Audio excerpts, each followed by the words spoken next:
Curious George meets the Balloon Man. "Let's go to the park, George," said the man with the yellow hat. "It's a nice day." They got into their little blue car and drove off. In the park, they stopped at a refreshment stand.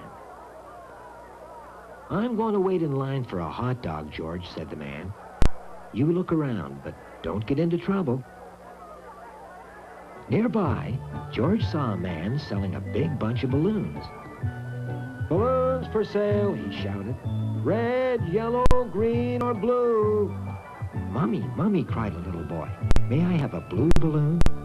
"You sure may, dear," said his mother, and she took some money from her purse. "I want one too," cried a little girl. Me too," shouted someone else. After everybody had bought a balloon, the man wound the rest of the balloon strings around a branch, tied them with a big knot, and went to get a hot dog. George was watching the balloons. What made them float in the air? He was curious. He jumped up and tried to untie a balloon from the bunch. But instead of one, George untied all the balloons.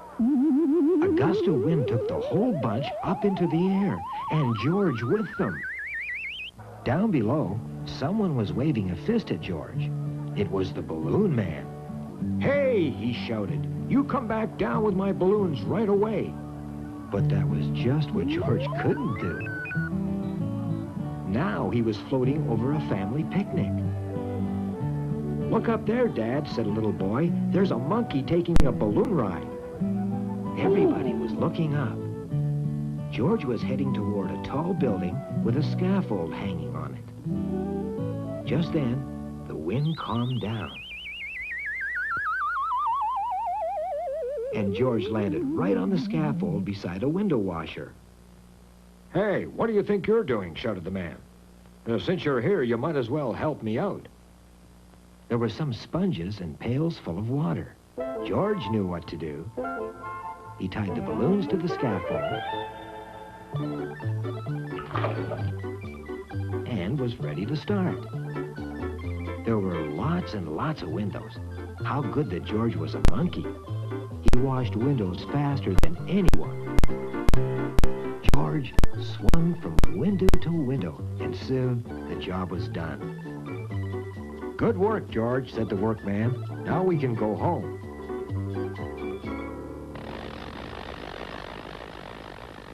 People came running over. The Balloon Man first, then the man with the yellow hat, and then the little boy and his father.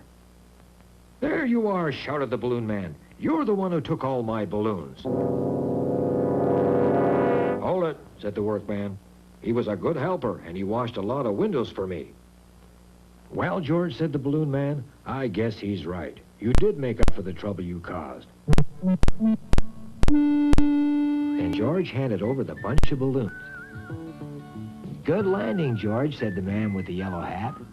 "Let me buy you a red balloon." And so he did.